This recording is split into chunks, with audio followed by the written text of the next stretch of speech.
Opa, gente, tudo bem? Espero que estejam tudo bem com vocês aí, tá? Tempinho já que eu não faço um vídeo. Eu gostaria agora de falar um pouco aqui do maior rei, um rei que se entregou completamente para Deus e que antes dele nenhum rei na Bíblia havia se entregado e nem depois dele surgiram outros igual. Aí, é um rei não muito famoso, muita gente na Bíblia não lembra dele. Raras pregações que eu já vi falar sobre ele, muito poucas mesmo. E é um rei que é um exemplo. É um exemplo. Eu tô lendo, como todos sabem, eu tô lendo o Antigo Testamento e tô chegando naquela parte que Salomão falece, né? E aí quando Salomão falece, Deus prometeu que ia deixar para o filho dele Roboão, né?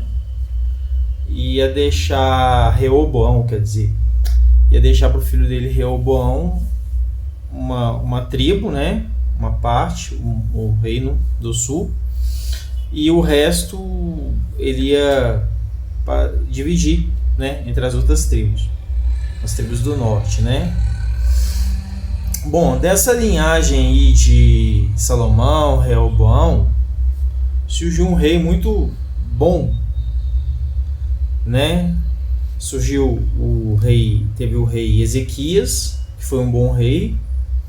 Teve o rei Manassés, o rei Amon e o rei Josias, que é sobre esse rei que eu quero falar com vocês hoje.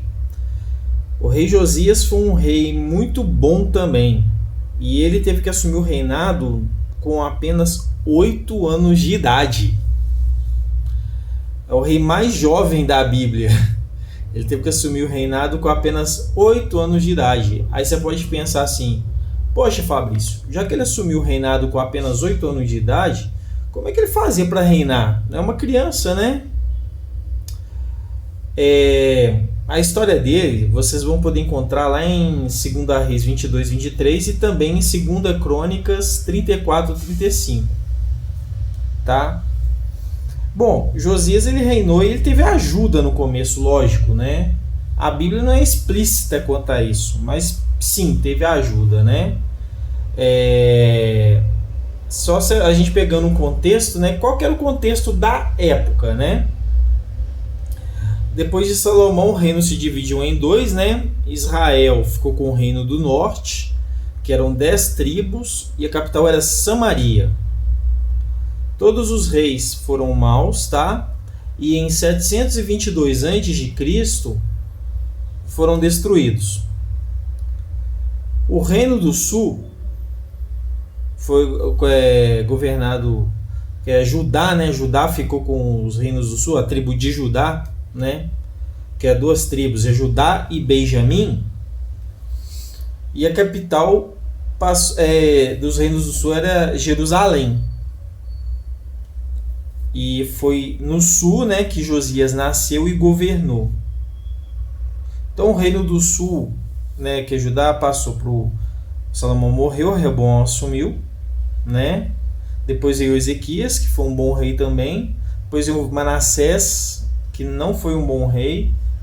Nem Amon, que teve um reinado muito curto, foi assassinado, tá? Ele era ímpio. E aí o que aconteceu? Caiu o abacaxi para Josias. Josias, ele com 8 anos de idade, ele teve que se tornar rei. Olha que doideira. Pois é, isso aí que aconteceu. O reino de Judá estava em decadência espiritual, com muita idolatria. Por isso que eu odeio idolatria e eu vou sempre odiar, tá? E eles estavam se afastando das leis de Deus, né? Como eu disse anteriormente, rei como Manassés e Amon, que foram o avô e o pai de Josias, respectivamente, fizeram muita coisa errada. Aí você pode pensar, poxa, então como Josias então foi pro lado bom? Eu, Fabrício, acredito que foi devido à mãe de Josias, tá? E as pessoas que o ajudaram. Havia nomes fortes e influentes nesta época que ajudaram Josias.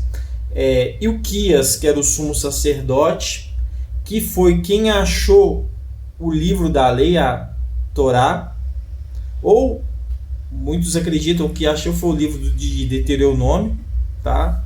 Porque os escritos não andavam todos juntos, né? Tinha também Safã, o escriba, que lia para Josias, ensinando a palavra para ele, explicava a palavra para esse pequeno rei, tá? Depois teve Uda, a profetisa, que foi consultada por Josias quando encontraram o livro. Lembrando, com 8 anos ele ainda não tinha acesso à palavra de Deus. Ele teve acesso à palavra de Deus a partir dos, acredito eu, dos 16 anos, que foi quando o livro foi encontrado, né? E ele teve a ajuda da mãe, da mãe dele, da Gedida, que ela chamava, né? Ela é mencionada em 2 Reis 22:1. Então, provavelmente, como todas boas mães piedosas, né? Ela provavelmente influenciou muito na formação de Josias. Isso indica claramente que Josias provavelmente teve uma rede muito de apoio fiel, tá? Que o guiou até ele estar pronto para liderar por si mesmo, com fé e coragem única, né? A reforma, como eu disse, né, ela aconteceu quando ele tinha 16 anos, né, no 8º ano do reinado dele, que ele começou a reinar com 16, né, matemática básica. E aí ele começou a buscar a Deus com mais seriedade nessa época, né? Aos 20 anos ele começou a purificar Judá da idolatria. Ele destruiu altares pagãos, imagens de ídolos, imagens de esculturas, né?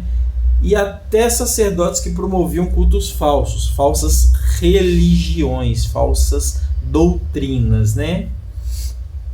Durante a restauração do templo, né, que Josias promoveu, o sumo sacerdote Ilquias encontrou o livro da lei, provavelmente, né, partes do livro de Deuteronômio, tá? Que é uma parte do livro da Torá. Quando Josias ouviu a leitura, e detalhe, ele fez o povo ficar parado enquanto ele não lesse o livro todo, tá? Quando Josias ouviu a leitura, ele ficou profundamente abalado, porque eles estavam seguindo tudo, fazendo tudo errado, né? E ele rasgou as vestes dele em sinal de arrependimento. Isso, quando a gente lê lá no Antigo Testamento, era comum.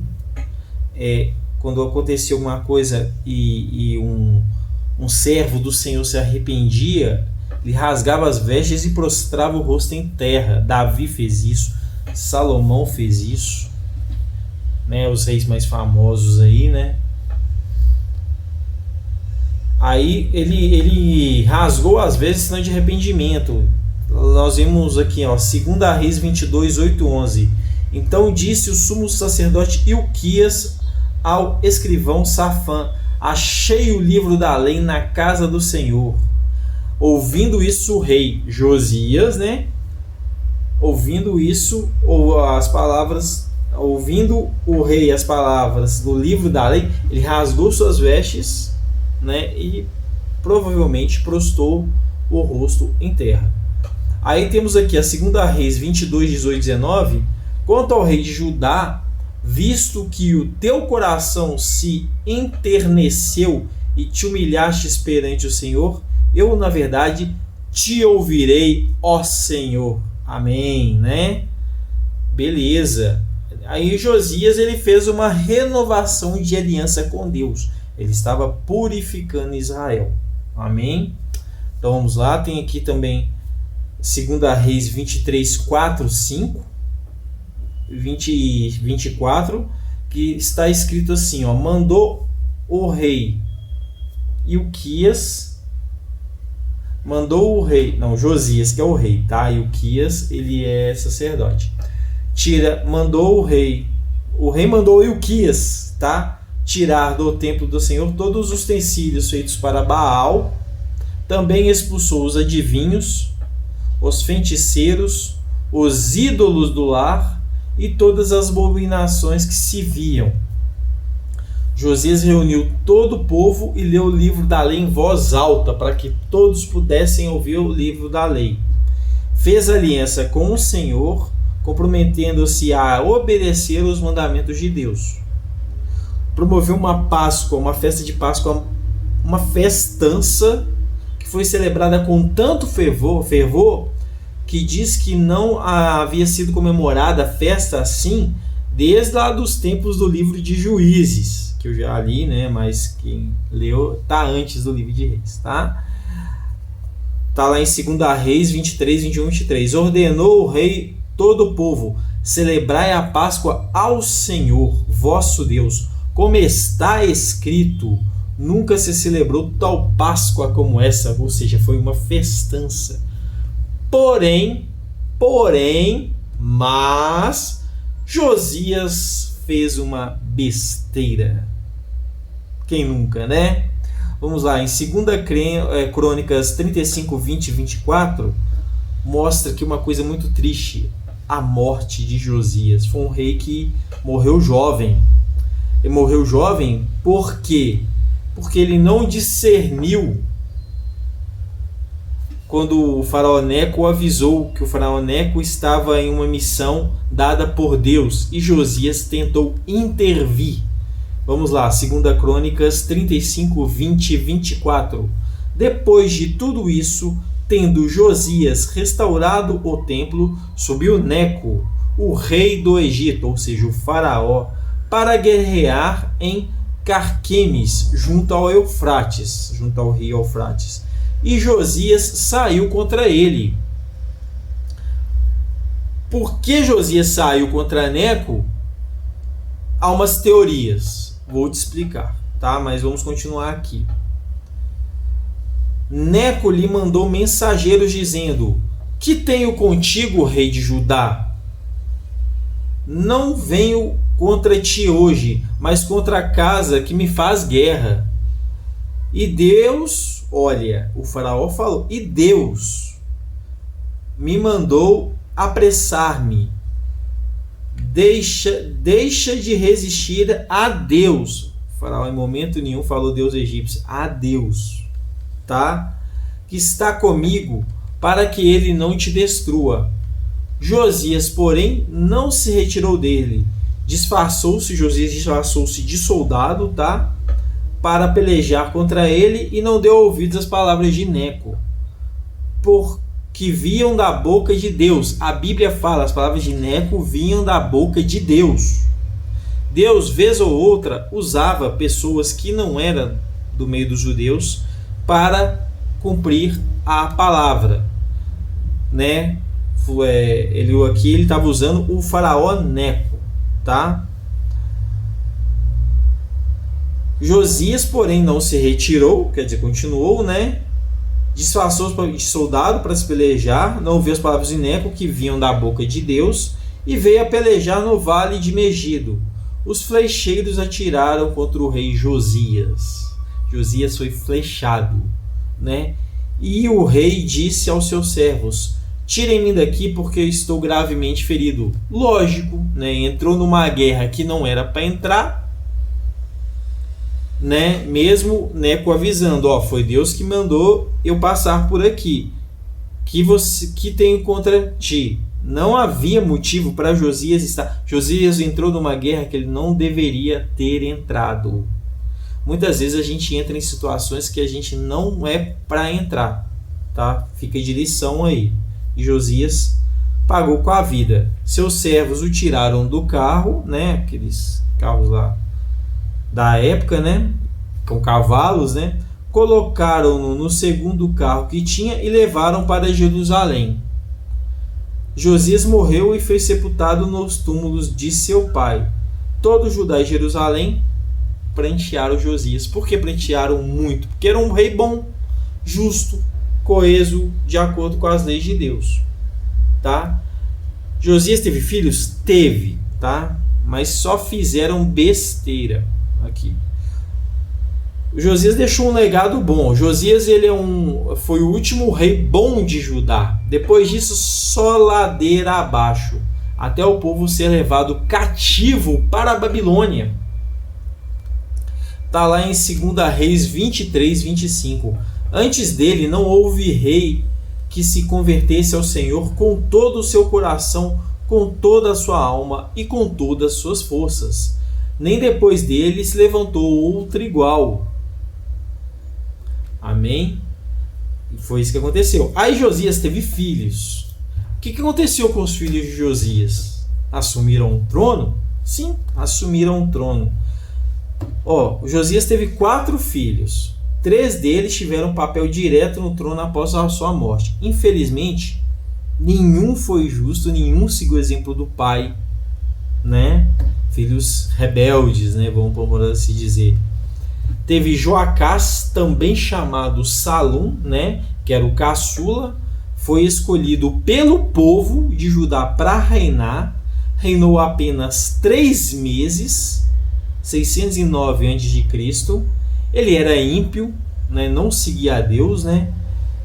Não seguia os caminhos de Deus. Foi deposto pelo faraó que matou o pai dele, pelo faraó Neco, que o levou preso para o Egito. E no Egito ele morreu e nunca mais voltou.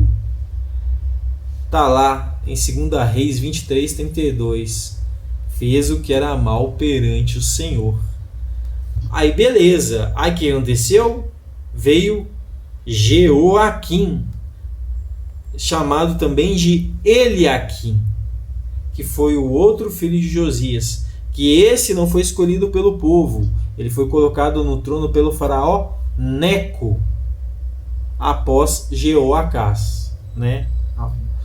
Esse reinou até um bom tempo. Ele reinou 11 anos, de 609 a 598 a.C.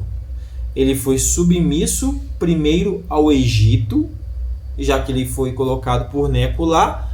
Ele foi, né, submisso. Ele respondia a Neco, faraó do Egito, né?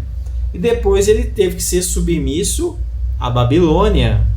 Daniel, Nabucodonosor, veremos posteriormente. Ele era cruel, injusto e ímpio, nada parecido com o pai.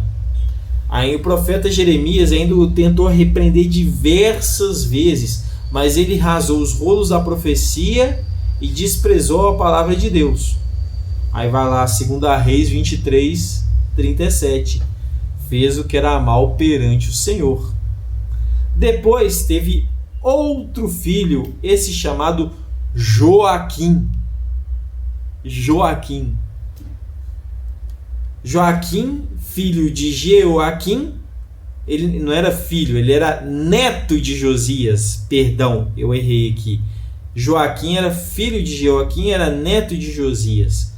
Ele reinou 3 meses e 10 dias apenas, de 598 a 597 a.C. Era um jovem, mas não tinha influência nem força política alguma. Ele foi levado cativo para a Babilônia por Nabucodonosor, junto com a elite de Judá. Inclusive, nesse período, Daniel estava na leva, né, do grupo, o profeta Daniel, né? Ele ficou preso por décadas, mas depois ele foi libertado e tratado com respeito pelo rei da Babilônia. Está lá em 2 Reis 24, 8, 15. 2 Reis 24, 8, 15. E teve também Zedequias. Esse era tio do Joaquim, era filho de Josias, né? Foi o último rei de Judá. Governou por 11 anos, de 597 a 586 a.C. O tempo vinha de trás para frente, não estava aumentando igual hoje, né? Podem observar isso. Ele foi colocado no trono por quem?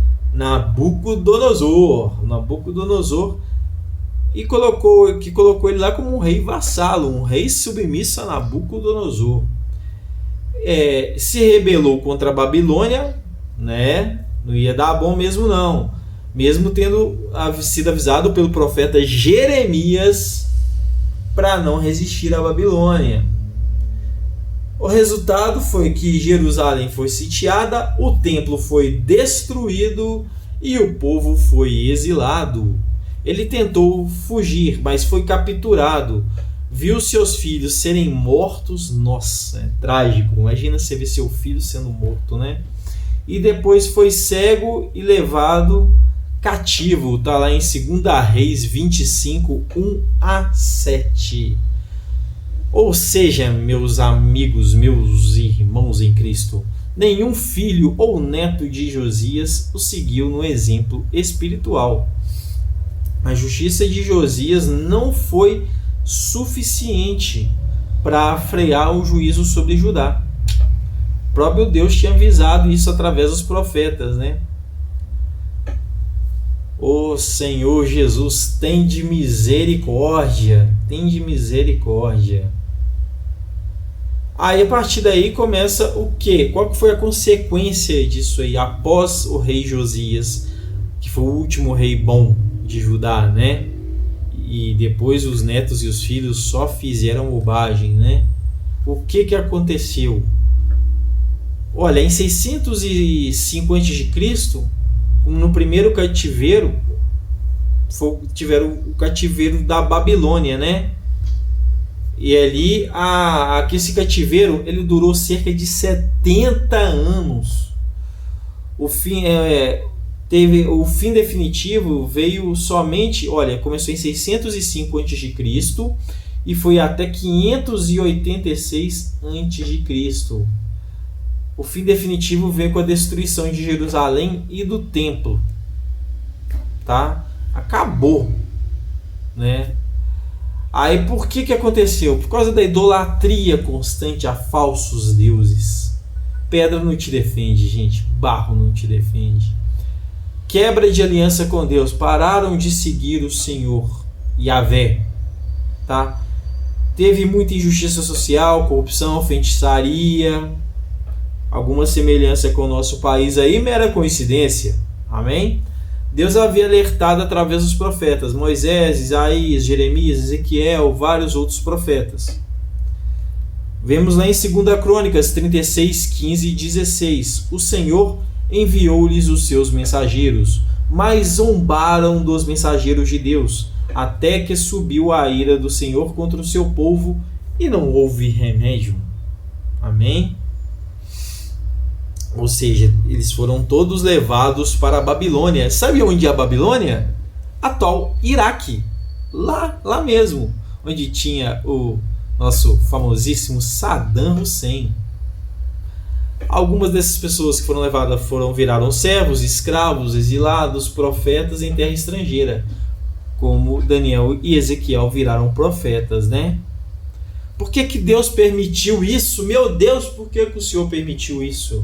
Para disciplinar Judá, purificá-los da idolatria, preparar o povo para uma nova era com foco na Torá, né? Na Torá, que é a palavra de Deus, né? Na Torá, na oração, que Daniel arriscou a própria vida orando para que todos vissem. E o rei jogou lá na cova dos leões e ele sobreviveu, né? Daniel na cova dos leões. E também fidelidade. Depois desse exílio, os judeus nunca mais caíram em idolatria como antes. Eles estavam muito idólatras, gente. Muito idólatras. E olha, quem é descendente de Josias? O nosso amado Jesus. Amém? Jesus, ele é descendente de Josias. Eu estou falando até um pouco a mais aqui, né? Eu falei que ia falar só do rei Josias, mas aí eu vou me empolgando e vou falando mais coisas, né? Mesmo com toda a queda da dinastia, Deus não abandonou a promessa que fez a Davi. A promessa que ele fez a Davi continuou viva. Sempre um da sua descendência sentará no trono de Jerusalém. Amém? Estabelecerei o trono do teu reino para sempre. Está em 2 Samuel 7, 12 e 13. E aí tem a genealogia de Cristo, né, que você pode ver no Evangelho de Mateus 1, 11 e 16. A genealogia de Jesus inclui Josias. Olha só esse pequeno trecho aqui. Josias gerou Jeconias, Joaquim e seus irmãos no tempo do exílio na Babilônia. E de José nasceu Jesus, chamado Cristo. Aí você, meu Deus, então a Virgem Maria não era virgem? Não. No papel, José era pai de Jesus. Pela lei, José era pai de Jesus. Quem registra é pai. Amém? Mas Jesus, ele foi gerado de maneira sobrenatural. Amém? Jesus, ele veio da linhagem de Davi. Ah, mas espera um pouco, se ele não era do sangue de José, como ele pode ser filho de Davi? Ele era, porque ele é reconhecido no papel, pela lei, ele era filho de José, na lei dos homens. E Maria, também, do outra parte ali, ela era da genealogia de Cristo, pelo sangue. Ela era da genealogia de Cristo. Ou seja, tanto pelo pai, no papel ali, no registro, quanto pela mãe, pelo sangue, Jesus era da genealogia de Davi. Amém? A gente pode olhar aqui na árvore genealógica que eu pesquisei e tem aqui, olha, a Maria veio, Davi, Natã, né, que é a linhagem natural. Aí tem aqui um espaço aqui que depois eu vou investigar, que é um espaço em branco aqui, né? Não sei porquê, mas eu vou investigar isso. Aí depois veio Eli, que também é da linhagem de Davi. Depois veio Maria, que gerou Jesus. Amém? E aí, o que aconteceu? Até o nascimento de Jesus, né, que foi um nascimento sobrenatural, previsto lá em Isaías, ela era virgem. Depois que ela se casou com José, Jesus teve irmãos e irmãs. Isso está na Bíblia. Amém? E, bom, gente, acho que eu me delonguei demais já, tá? Eu já me delonguei demais aqui. E é exatamente isso. É a história de Josias, o rei que foi justo e fiel, só vacilou ali em enfrentar Neco, porque Neco estava seguindo ordem de Deus, né? Pode parecer um pouquinho injusto, né? Mas aconteceu. E Deus, ele costuma usar outras pessoas que não são ali do meio dos judeus, dos hebreus, né? Ele usou Abimeleque em Gênesis 20, usou Balaão lá no livro de Números, que Balaão não era israelita, mas ele ouviu a voz de Deus, tá? Ele usou Ciro, rei da Pérsia, né? Que lá em Isaías 45 ele fala, Deus o chama de meu ungido, mesmo ele não sendo judeu. Abimeleque, ele já o advertiu em sonho. Neco, na Bíblia não relata, mas ele pode ter tido alguma visão, sonho ou palavra profética dizendo que sua missão tinha aprovação de Deus. Amém? Então é isso aí. Fiquem com Deus. Desculpem aí por eu ter me delongado. Eu não sou pastor, sou apenas um estudante da Bíblia. Fiquem com Deus aí. Quem acha que esse vídeo acrescenta alguma coisa, pode curtir, compartilhar, comentar. Tá bom? Fiquem com Deus aí. Desfrutem a palavra de Deus, divulguem a palavra de Deus. Até que Ele venha. Ó Senhor Jesus. Amém.